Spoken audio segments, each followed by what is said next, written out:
tal? ¿Cómo están? Buenas tardes. Fíjense que cuando avanzamos en edad, en el desarrollo de nuestra vida, pues obviamente cuando avanzamos en edad en el desarrollo de nuestra vida, tenemos ciertas preocupaciones sobre ciertos elementos, además que nos permiten estar en la cotidianidad. Y uno de esos elementos tiene que ver con las cosas que olvidamos, ¿no?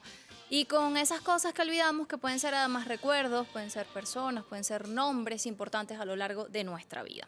El tema de la memoria, o esto puede pasar en nuestra cotidianidad, que olvidemos ciertos elementos, pero hasta qué punto ese olvido representa pues algo importante, representa pues un signo de alerta, representa un llamado de atención de que algo puede que no esté bien.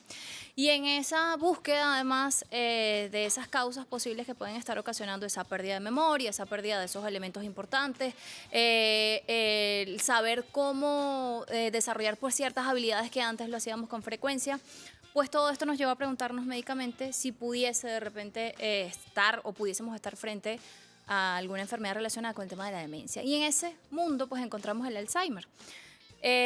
Pues tiene que ver obviamente con muchos elementos importantes. La enfermedad pues tiene unas etapas interesantes también que ahondar. El entorno pues es fundamental en todo este proceso, la familia, como ese cuidador incluso tiene que tener muchas herramientas, la paciencia sobre todo, para llevar pues todos estos elementos. Es importante detectar esto con antelación, aunque generalmente se casa con una edad avanzada, también puede ser diagnosticado en una edad más pronta. Y justamente esos signos o esa enfermedad puede estar allí de manera silenciosa y al avanzar los años es que vamos viendo el progreso justamente de cada una de estas etapas en esta enfermedad. Así que hoy vamos a estar hablando de este tema, pero antes presentamos este material de Carla que justamente nos hace como una presentación, nos da información importante para analizar este tema el día de hoy en Al Día. Adelante, Carla.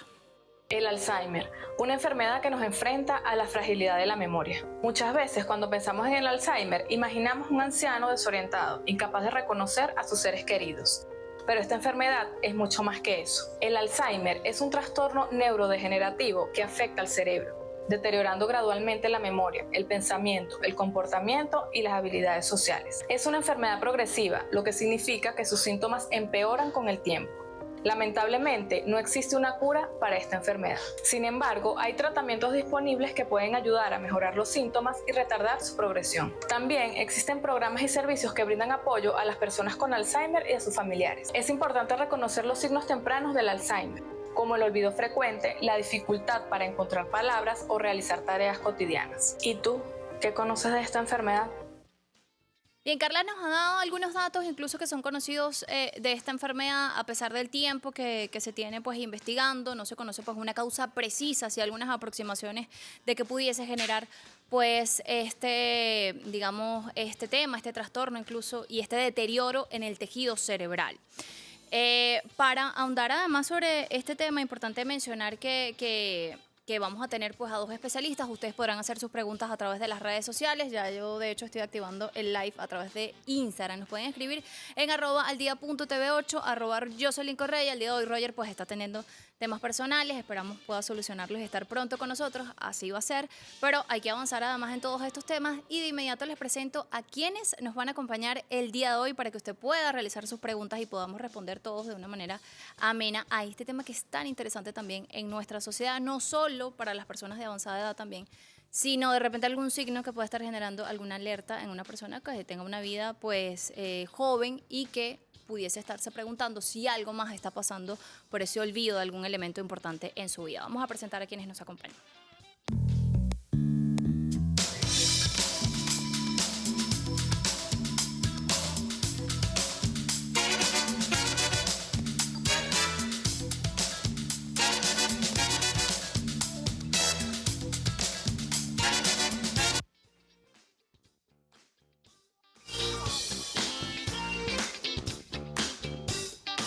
Bueno, así lo hemos titulado, para quienes nos están acompañando en este momento, Alzheimer, las garras del olvido, porque justamente en esa pérdida de memoria, pues viene el tema de la depresión, viene el tema de la ansiedad y sobre todo también del entorno, ¿no? Cómo reaccionar ante estos signos de alerta que se presentan en esta enfermedad. Y ustedes lo veían en pantalla, ya uno nos ha acompañado en un formato anterior, es Nectalí Tobar, director del Hospital Psiquiátrico de Caracas. Bienvenido, Nectalí, qué gusto Gracias, tenerte buenas tardes. en este formato. Nosotros encantados, además de que podamos podamos conversar, como siempre lo hacemos, acerca de temas como estos. Y le damos la bienvenida también a Marcos Gómez Cedeño, psiquiatra, psicoterapeuta. Bienvenido, Marcos. Gracias por la invitación. Bueno, ahí veíamos un adelanto que nos daba Carla acerca de esta enfermedad. Yo mencionaba que a pesar de las investigaciones que se han desarrollado, a pesar de los estudios, a pesar de los avances, de ese hecho de que existan tratamientos para mejorar la calidad de vida, no existe como una causa determinada en sí de por qué o en qué personas o qué personas incluso son más propensas a padecer esta enfermedad, Marcos. Sí, lo que pasa es que el síndrome demencial en general y el Alzheimer, que es un tipo de demencia, ¿no?, es una enfermedad crónica y como la mayoría de las enfermedades crónicas tienen factores, es multifactorial. Entonces, por eso es que es tan complicado poder conseguir un origen específico, a pesar de que, bueno, hay años de investigación y se prosigue, ¿no?, investigando. Pero lo que hemos podido llegar es a conseguir un tratamiento paliativo de los síntomas que presenta la enfermedad. O sea, lo que buscamos es brindar calidad de vida.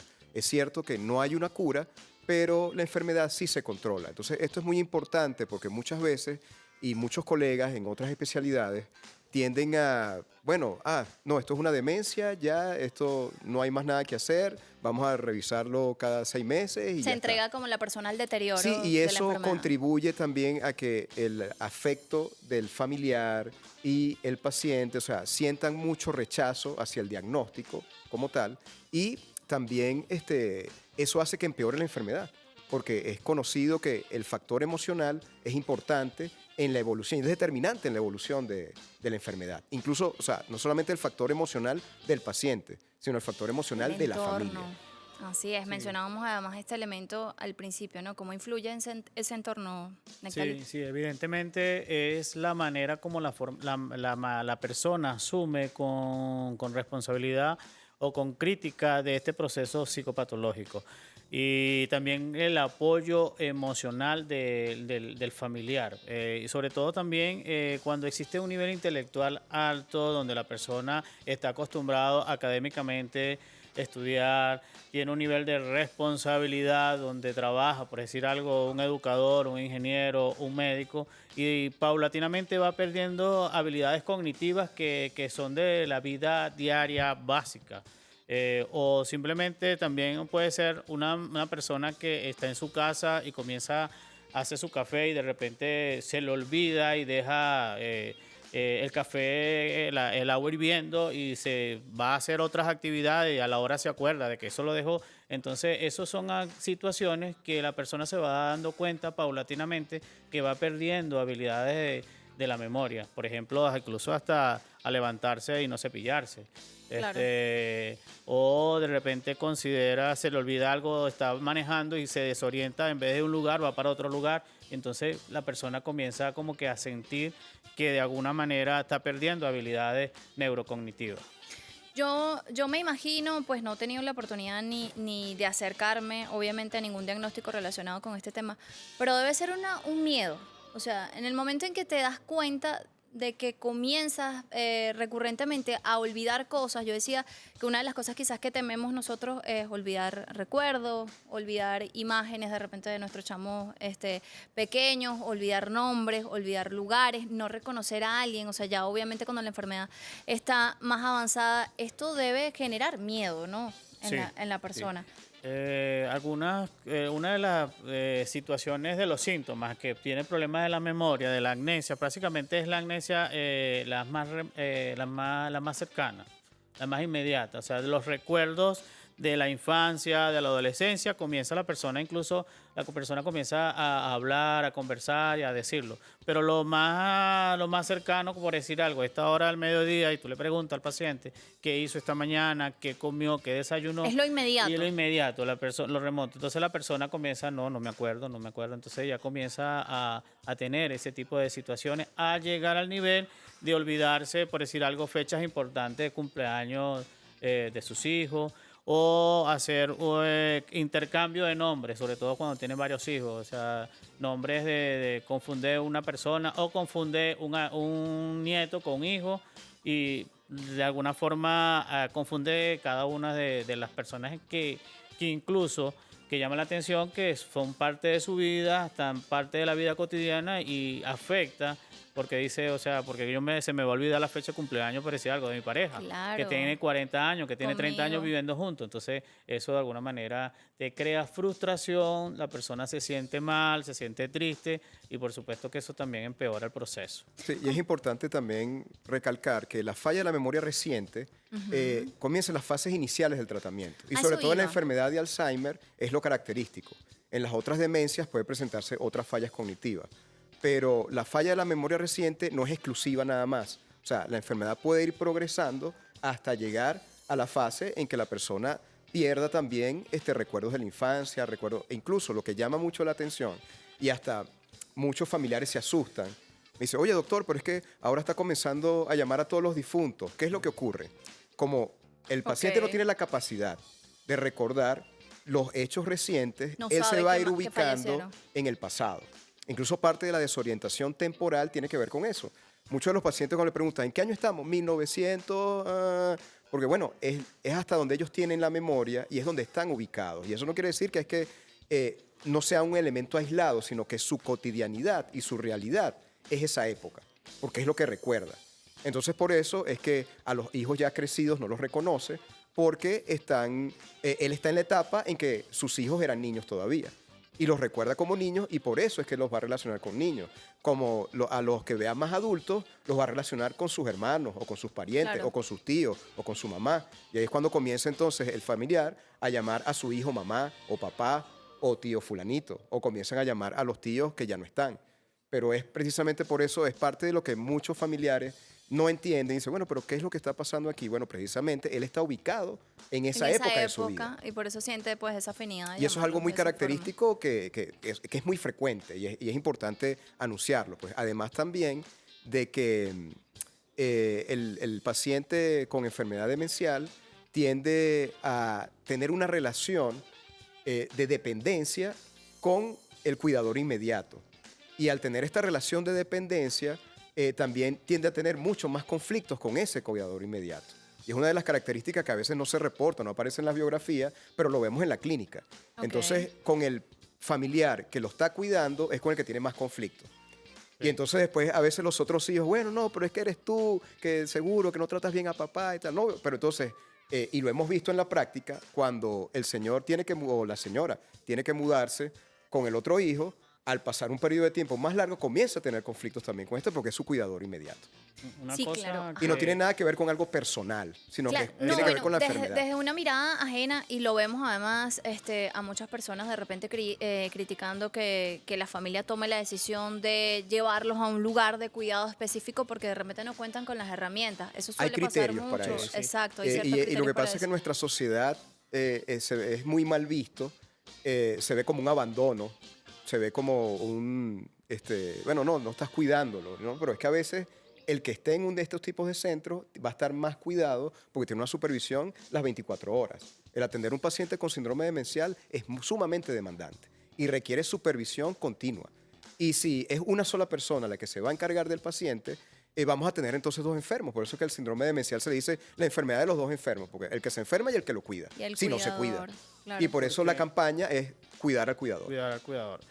Básicamente con lo de que decía el doctor, muchas veces también algunos hijos comienzan por sus actividades, por sus responsabilidades y porque cada uno tiene su familia. Entonces de alguna manera presenta la posibilidad de, bueno, una semana aquí con un hijo, la otra semana con otro hijo. Entonces eso más bien empeora el proceso del paciente porque normalmente a veces el paciente no es que ha perdido sus habilidades cognitivas, sí, perfecto, pero a veces él está acostumbrado a tener su mesita de noche donde deja sus lentes, él está acostumbrado a dejar un lugar específico donde siempre deja la llave, por decir algo, o deja un libro específico, la Biblia, algo puntual, que de alguna manera cuando lo cambian de una residencia, de un espacio, a otro lugar, entonces eso también empeora el proceso neurocognitivo. Y que en cierta manera eso adelanta todo, no es positivo para él. Por lo tanto, por eso que es importante que tener un lugar donde le pueden dar el cuidado, la atención de profesionales que incluso tenga también la atención las 24 horas de cuidado de la parte que que puede no solamente también en lo cognitivo, sino que también las personas pueden afectarse, incluso puede tener una crisis hipertensiva, puede tener una descompensación de diabetes, entonces de alguna manera también pueda evitar esa situación. Sí, por lo general el paciente adulto mayor, como comentaba el doctor Nestalí, o sea, es un paciente que muchas veces está polimedicado. Es un paciente que ya tiene muchas patologías asociadas, ¿no? Entonces es importante además tener eso en cuenta, porque hay pacientes que llegan sanos también a la vejez y presentan un síndrome demencial. Eso es muy frecuente también. O sea, no se enferman de nada, pero pacientes que ya son enfermos son más propensos y son más propensos a complicaciones. Entonces, atenderlos en casa es mucho más demandante. El número de medicinas que tiene que recibir, el número de terapias que tiene que recibir. Entonces, el que esté en un centro especializado y esté bien cuidado, eso no es abandonarlo, es todo lo contrario, es brindarle un apoyo. Una mejor atención de calidad. Una mejor calidad de vida, y eso es lo que buscamos con el tratamiento. Por acá preguntan si es una patología o una degeneración propia del desgaste del cerebro. Nuestro cerebro, por lo general, se va desgastando a partir de los 25 años. ¿Okay? Hay un deterioro normal, pero el síndrome demencial es un desgaste que excede a ese desgaste normal. Ahora, esto puede ser silencioso. Es que es silencioso. Cuando ya se presentan los síntomas, se dice que la enfermedad tiene alrededor de 15 o 20 años de evolución, de haber avanzado. Y por eso la importancia del diagnóstico temprano. O sea, de saber cuáles son los signos de alarma e identificar, porque mientras se ha comprobado en estudios científicos que mientras más temprano actuemos sobre la enfermedad, mejores probabilidades tenemos de dar calidad de vida a ese paciente. De repente no detenerla, porque como ya lo habíamos hablado antes, no hay una cura, pero sí podemos controlar y mejorar la calidad de vida y la calidad de envejecimiento de ese paciente. Ahora les pregunto, además de obviamente ya cuando avanza la enfermedad, que decimos que es silenciosa, pues se va desarrollando, ¿existe de repente algún síntoma extra? O sea, además de esta pérdida de memoria, que pudiese de repente generarnos pues una alarma. Ya lo vamos a revisar, esto al regreso de la pausa, y sobre todo lo que mencionábamos hace un rato, de si hay enfermedades asociadas que están condicionadas justamente por el padecimiento del Alzheimer. Y sobre todo, el tema de los cuidadores que decíamos hace un rato, que no se trata solo del paciente, y lo decimos creo que en todas las enfermedades también, el entorno, el tema psicológico que ustedes manejan pues muy bien, pues cómo es ese contacto, también cuáles son esas recomendaciones para los cuidadores, para quienes estén pasando además por una situación similar.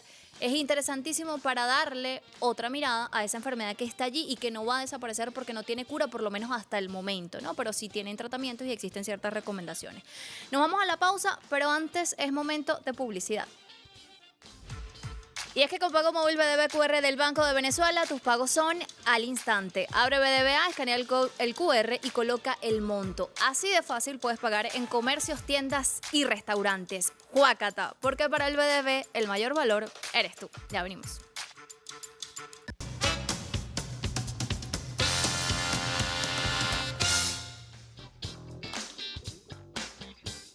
Ajá, estamos de vuelta, señores. Para quienes sintonizan en este momento en Al Día, estamos hablando del Alzheimer, las garras del olvido, y tiene que ver justamente con todas esas emociones que giran en torno a esta enfermedad, no solo para quien la padece, sino también para el entorno.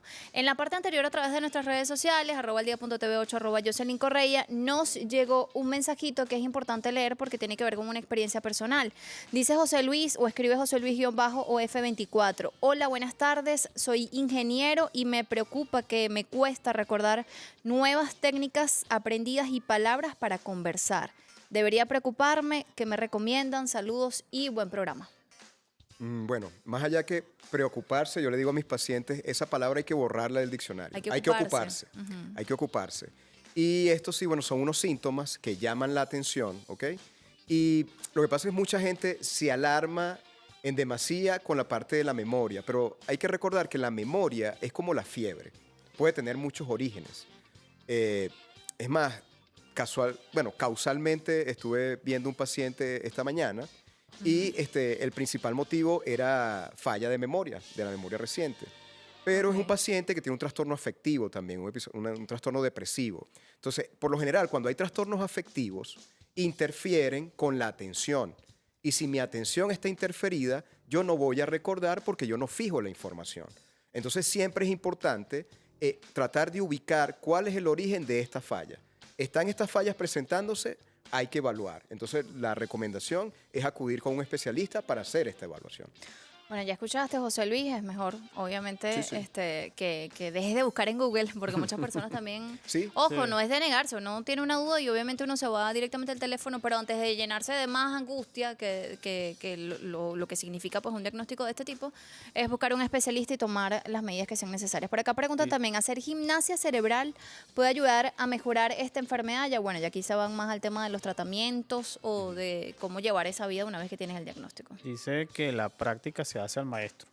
O sea, en la medida que como profesional, el caso del ingeniero, que como profesional, en la medida que va haciendo su práctica diaria como profesional, él no debería de ir perdiendo sus habilidades. Si está en un proceso de estrés, si está en un proceso de angustia, si tiene mucho trabajo, eso puede generar un proceso. Pero diariamente nosotros podemos hacer prácticas como, por ejemplo, leer y luego de leer hacer un análisis, qué fue lo que leí, cómo lo leí. Porque a veces cuando uno va a la universidad, uno estudia, y hay personas que de repente ya dejan de estar en la universidad y dejan de leer algo interesante o algo Claro. importante. Entonces son habilidades que se pueden ir cultivando paulatinamente y haciéndolo hábitos, incluso también ver una película y posteriormente a ver la película contarla, explicar, o sea, de qué trató la película, qué te llamó la atención, y eso también son habilidades actividades que se pueden ir desarrollando muchas veces, que ayuda en el ejercicio de la vida cotidiana. Estos juegos tradicionales, juegos de memoria, juegos Excelente. de Sí. estos Funciona. Es más, cronogramas. a mí me gusta ¿cómo es que mucho usar el crucigramas es la símil cosa? Sí, de el que el crucigrama. cerebro es un músculo. Entonces, mientras tú más lo ejercites, más lo fortaleces. Y no solamente con actividades tipo, porque muchas personas piensan, bueno, sí, el sudoku, el dominó y tal, pero se descuida también el contacto social. Eso es muy importante y lo llevamos mucho a la consulta, lo que es las reuniones familiares, las reuniones con amigos, las tardes de tomar café. El vínculo afectivo, ¿verdad? Eso, porque la Exactamente. parte afectiva ayuda, o sea, sabemos que las emociones ayudan a fijar la memoria también. Hay muchas cosas que recordamos y nos despierta la emoción que sentimos. Escuchamos una canción y me lleva a esa época y recuerdo cómo me sentía yo en esa época. Entonces, toda esa... porque no podemos separar las dos cosas. O sea, la lógica y lo afectivo está todo junto dentro de nosotros. Entonces, es entender que esa unión permite fortalecer esa reacción y esa función dentro de nosotros. Un lugar, un perfume, todo Claro, eso. exactamente. además Incluso va quedando- actividades como nosotros se las indicamos a los pacientes en la consulta, bueno, musicoterapia, mira, ¿cuál es la música que le guste, la de su época? Hay que colocar un horario. Ok. Y eso volvemos al punto de que hablábamos de los hábitos. ¿Ok? Cuando nosotros tenemos hábitos y tenemos un orden, es mucho más difícil que nosotros olvidemos ciertos detalles, olvidemos ciertas cosas. Porque tenemos una rutina, esa rutina después la transformamos en hábito y ese hábito forma parte de nosotros. Entonces, a pesar de que aparezca un deterioro, vamos a continuar con la misma rutina porque ya es forma parte de mi condición de vida.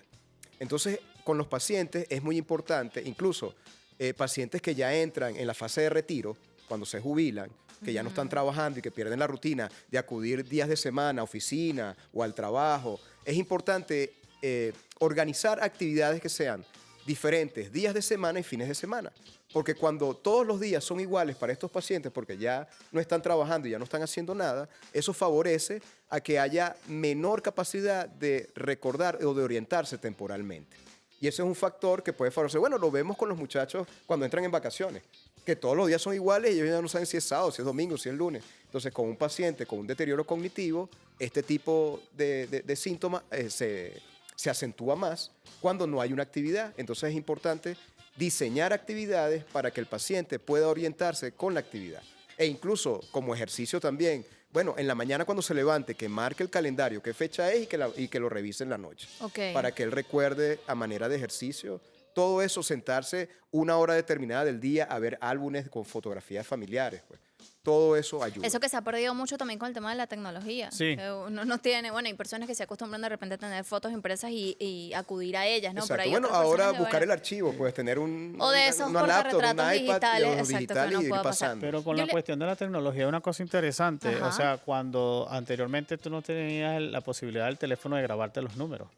Hay una opción de es muy fácil buscar los números y buscar los nombres, pero también entra la situación de que se te olvida a quién estás llamando, también el nombre Ok. que estás llamando. Hay otra cosa importante que me gustaría reflejar, es que la persona a cierta edad se sienta útil, que se sienta que pueda dar, hemos que pueda conversado aquí. aportar a la sociedad y que pueda hacer algo para la contribución de sí mismo como persona, o sea, que se sienta bien, que ese yo interior y que pueda dar a otras personas también, porque entonces muchas veces viven solos, no tienen a más nadie, Se aíslan se completamente. aíslan, entonces de repente no tienen a un grupo no van a una iglesia o no van a un grupo musical, no tienen una amistad porque todas esas amistades la han perdido, o simplemente también los mismos familiares le crean minusvalía, o sea, no hagas esto, no puedes cocinar, no puedes salir sola, ten cuidado. Entonces eso crea un nivel de que la persona Se siente completamente. ni lo aislado. sacan tampoco, ni tampoco sale solo, porque, o sea, de alguna forma se le olvida las direcciones, como de repente aquí en Caracas, de repente montarse en el metro, por decir algo. O a O sea, dónde iba. de dónde iba, ¿qué hacía? ¿Por qué? Porque no está acostumbrado o tiene un tiempo determinado que no lo hace. Esas son las cosas que es importante trabajar en la consulta, en la terapia. Estas O sea, porque etapas de tienen acuerdo- un nombre, ¿verdad? O sea, ¿cómo bueno, se va es que desarrollando? ¿Son además- iguales en todos los pacientes? ¿Varía? No, porque ¿Cómo es? precisamente, y esa es una pregunta muy frecuente que hacen los familiares, pero ¿en qué etapa está? ¿Cómo está? Los síntomas en los síndromes demenciales no ocurren de manera lineal. Ok. O sea, que no es un escalón, no es que hoy estoy en esta etapa, mañana estoy en la etapa 3 y después la etapa 4 y no. O sea, un paciente puede presentar lo que se llaman síntomas psiquiátricos de la demencia, dentro de ellos está depresión, ansiedad, trastornos del sueño, incluso hasta episodios psicóticos. El paciente se desconecta totalmente de la realidad, pero luego al otro día puede volver a su actividad y puede presentarse de manera habitual, pues. O sea, no hay una escala en la cual él vaya subiendo y luego no vaya hacia atrás. O sea, pero ¿qué pasa?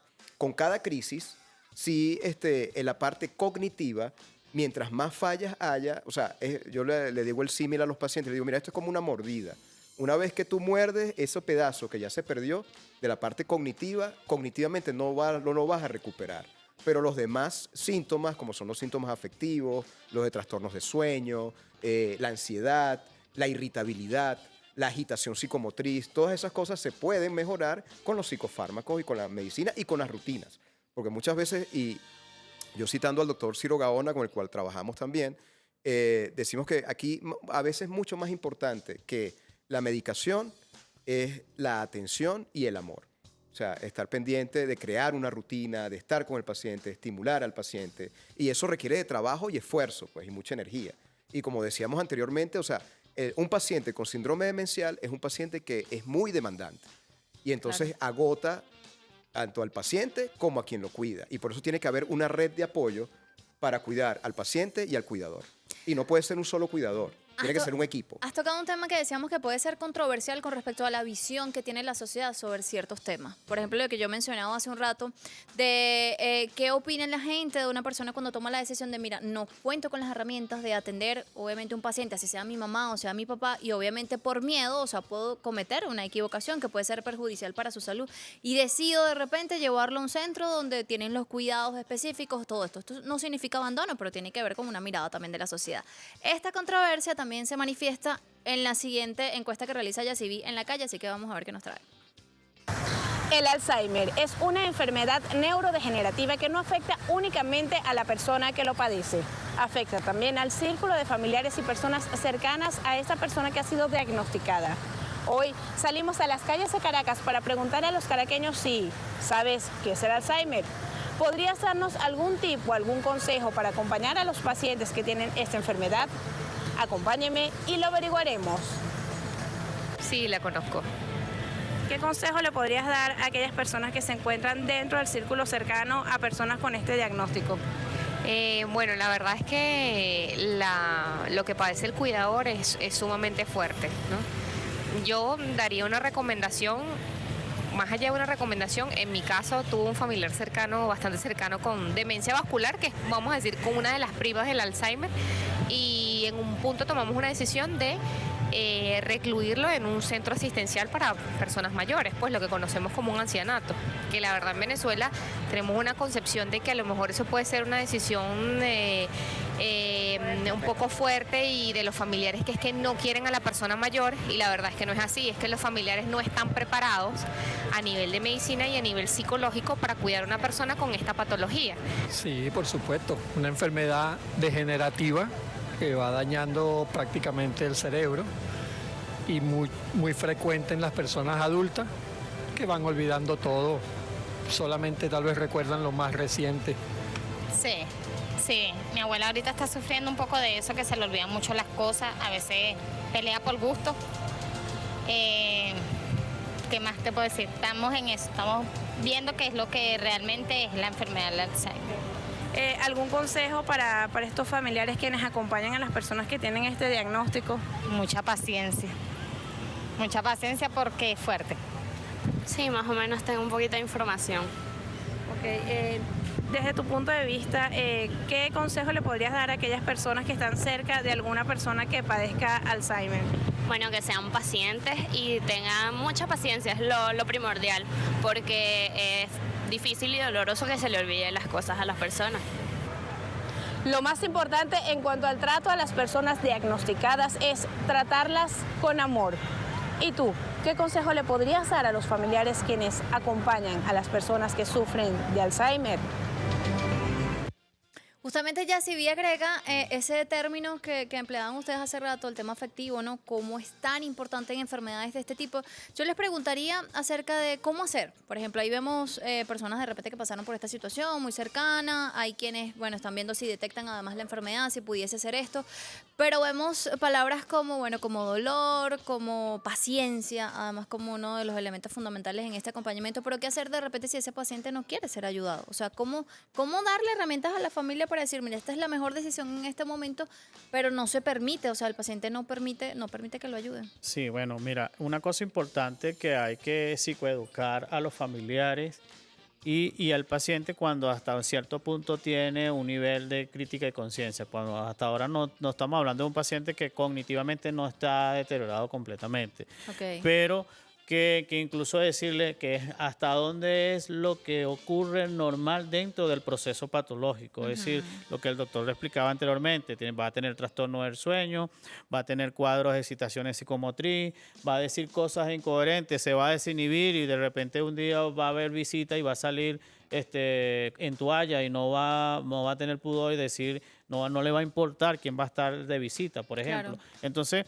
cuando tú le explicas esto al familiar, el familiar aparentemente lo que esperamos es que entienda y comprenda, porque también el familiar tiene una idea de quién es papá y quién es mamá, y de repente puede pensar que papá y mamá nunca jamás en su vida va a pasar por una situación de que hay que bañarlo, hay que decirle que hay que darle medicamentos. Vuelve a ser como un niño. Es como un niño, entonces como que ese rol de hijo y después de donde papá era y mamá era que te decían las cosas y ahora es a ti que te toca dar las instrucciones en casa, te toca estar pendiente de las llaves, de la puerta, de la seguridad, estar pendiente de si comió o no comió. Entonces ese rol que hay que explicarle a los hijos, que es parte del proceso patológico O sea, de la la enfermedad. recomendación directa es que obviamente ese cuidador, ese hijo, ese hermano, o sea, esa persona que está a cargo de esta otra persona que ha sido diagnosticada con Alzheimer, busque ayuda también psicológica, exactamente, ¿no? Para ver sí, por cómo supuesto. lleva pues todo este Y no proceso. solamente la ayuda, sino también un espacio, o sea, que organice su vida y tenga tiempos de esparcimiento, de ocio, porque eso es salud mental, es sanidad Exacto. mental. Y lo que ocurre es que la pregunta que habíamos hecho que habías hecho al principio acerca del miedo que da este diagnóstico, y precisamente citando a uno de mis profesores, el doctor Franklin Padilla, los síndromes demenciales dan mucho miedo porque significa la muerte biográfica de la persona. Claro. O sea, vas a tener a esta persona que tú conocías o que incluso que era de un carácter fuerte y tal, y de repente está en una etapa involutiva y llega un momento en que no te reconoce a ti y que incluso puede llegar el momento en que no se reconozca ella misma. Entonces, eso significa que tienes a una persona que está prácticamente muerta en vida. Y eso es muy doloroso para el familiar. Muy, muy, muy doloroso. Y ese es un proceso que hay que ir explicando, que puede ocurrir, No todos los pacientes llegan a esa etapa, pero hay que estar preparados para ello. Entonces, además de lo que hablábamos, el amor, yo creo que las claves aquí son el amor y la información. La información, Saber el a qué te estás acompañamiento enfrentando. especializado. Claro Y que sí. con el sondeo que hicieron en calle, o sea, me contenta mucho porque yo tengo años que me han estado invitando y acudiendo a programas acerca de la difusión de lo que es el síndrome demencial, y lo que pudimos ver es que la gente está relativamente bien informada Sobre y ese sabe a tema. qué se está enfrentando. Entonces, eso es lo principal, porque además cuando tú sabes a qué te estás enfrentando, puedes buscar la ayuda de manera más temprana también. Es así. Además que creo que se ha sensibilizado mucho a la sociedad en su mayoría con respecto a estos temas. Nos vamos a la pausa. Antes leo una pregunta que me parece interesante también para hacer como ejercicio todos, sobre todo quienes trabajamos con este tema del habla, de la transmisión de información. Dicen, ¿existen actividades o ejercicios para que el deterioro del cerebro sea un poco más lento? Esto ustedes me los van a responder al regreso de esta pausa.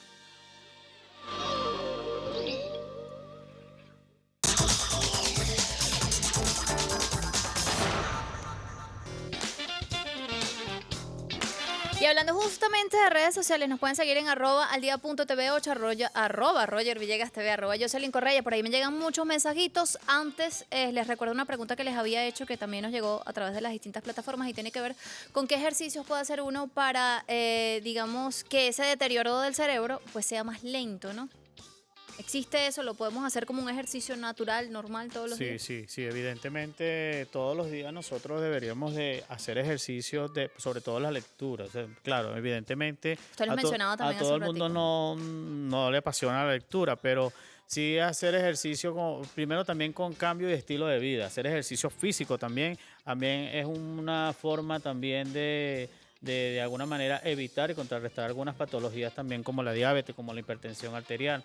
También es hacer su control, su chequeo médico para que de alguna manera podamos evitar y contrarrestar estas patologías que también tiene como consecuencia algunos órganos dianas, que así como el corazón, el hígado, también tiene afectación a nivel cerebral. Pero cuando uno de cierta manera hace actividades como por ejemplo hacer este ejercicio de memoria, recordar, a veces yo no sé qué término le usan ahora, pero anteriormente se hablaba jugar stop.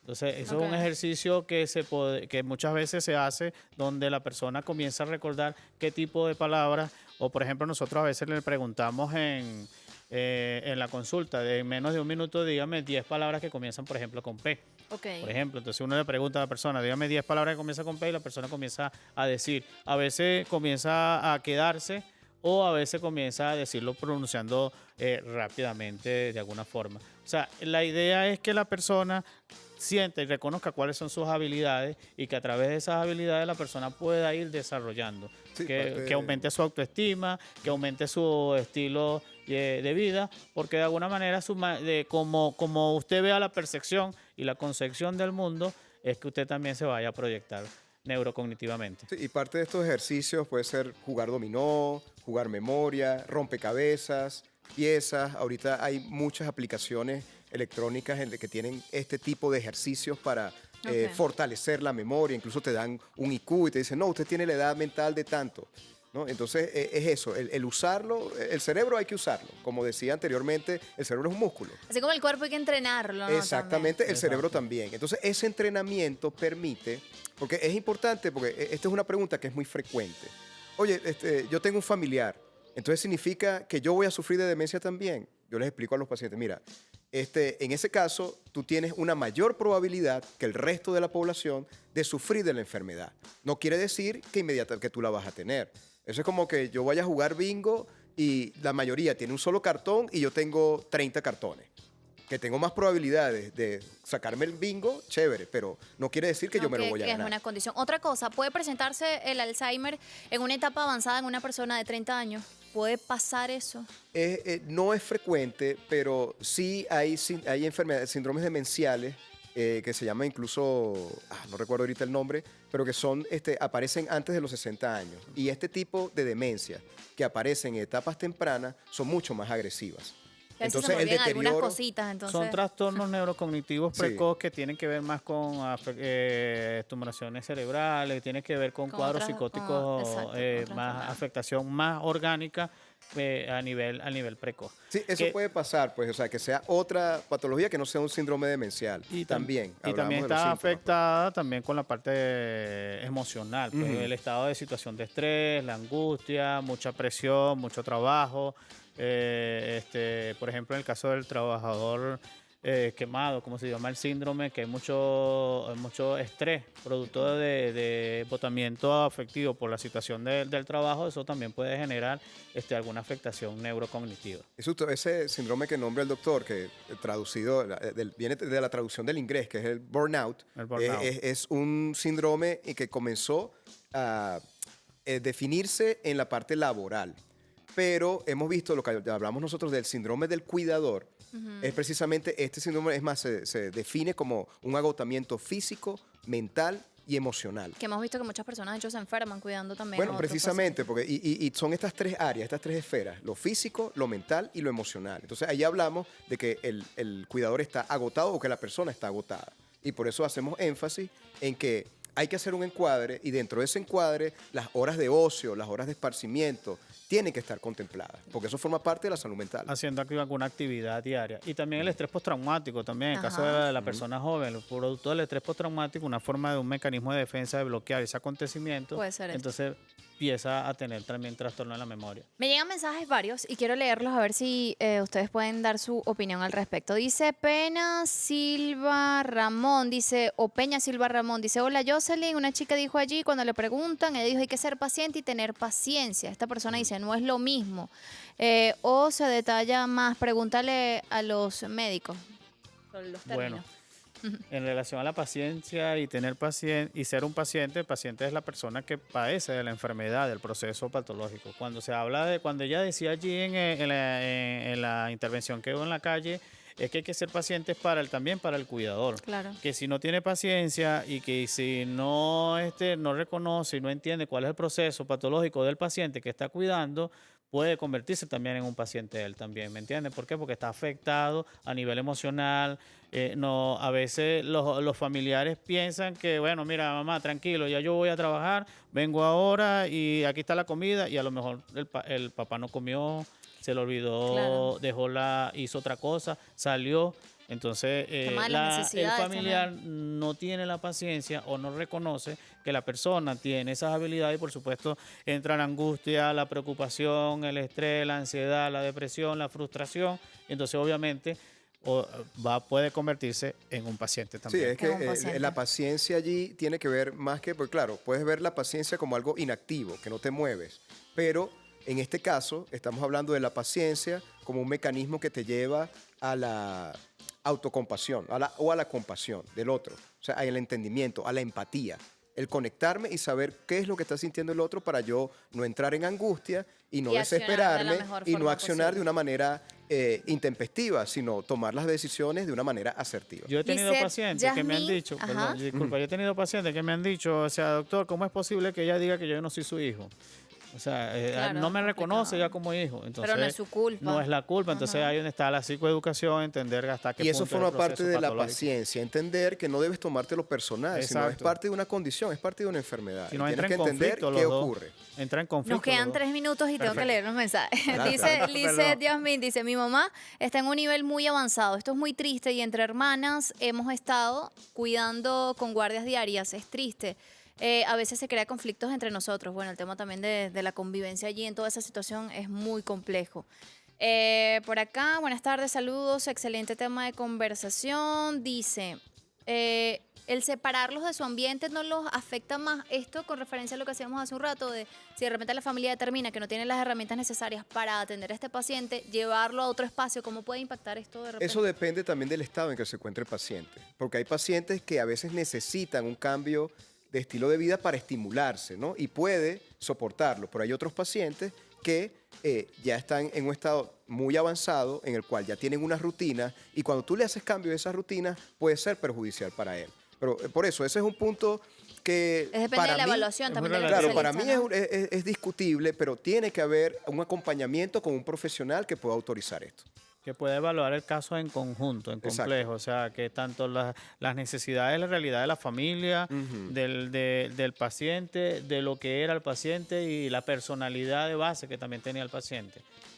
Por acá dice Jos DQM, presente Fundación Alzheimer de Venezuela, capítulo Bolívar. Rapidito, ¿cómo puede la gente además tener información acerca de esta fundación? Decimos que no hay muchos lugares o muchos espacios además que se encarguen de este tema y sería bueno, también como un pueden- llamado de conciencia a crear estos espacios. ¿no? Pueden a través de Instagram ubicarse con la Fundación Alzheimer de Venezuela. También hay una página que la pueden buscar por Google. Y bueno, ahí se les da información. Hay varios centros, hay muy pocos centros realmente que trabajen con síndrome demencial. Pero en la Fundación Alzheimer, además, no solamente se trabaja con el paciente, porque es importante, hay que entender esto. Yo también tengo un diplomado en adicciones y allá contamos con grupos terapéuticos para los cuidadores. Incluso los sábados hay grupos de voluntariado en los cuales se hacen actividades para los cuidadores. Entonces es importante entender, además también hay consultas de orientación familiar. Entonces en cuanto a eso, a las discusiones, a la falta en los acuerdos dentro de la familia, es importante acudir con un especialista, porque cuando ya hay una falla en la comunicación y ese puente está caído, tenemos que buscar a un árbitro que esté afuera que permita que podamos llegar a un acuerdo. Sus redes sociales, nos toca despedir. Nectalito Bar por Instagram y Nectalito Bar por Facebook. Okay. ¿Y por aquí? Psique Gemes por Instagram. Y bueno, yo doy mi WhatsApp, el 0414-610-3119. Y Bueno, por ahí les me contactan. agradecemos muchísimo. Estamos seguros que muchas personas tomaron recomendaciones allí puntuales. No es fácil, obviamente, ubicarse en cada caso, como decíamos, es completamente distinto, pero buscar ayuda en otra persona que quizás tenga las herramientas que le puedan servir a usted, tanto como cuidador y obviamente como ese entorno que es fundamental en esta enfermedad, donde esa persona que usted conoció no va a ser la misma persona, obviamente, cuando esta enfermedad avance. La información, sobre todo, y la paciencia, aunque suene repetitivo, son sumamente importantes. Agradecemos a Marcos Gómez Cedeño, psiquiatra, psicoterapeuta. Gracias, Marcos, por acompañarnos. Y Nectalito Bar, director del Hospital Psiquiátrico de Caracas. Gracias. Gracias. Gracias a ustedes por la Gracias. invitación y por este espacio que permite la multiplicación de la información, que eso A es lo primordial. ustedes, así es. A ustedes nos pueden seguir a través de @aldia.tv8. Mañana tenemos una nueva cita con Roger Villegas TV y Jocelyn Correa por acá. Cuídense mucho. Feliz tarde.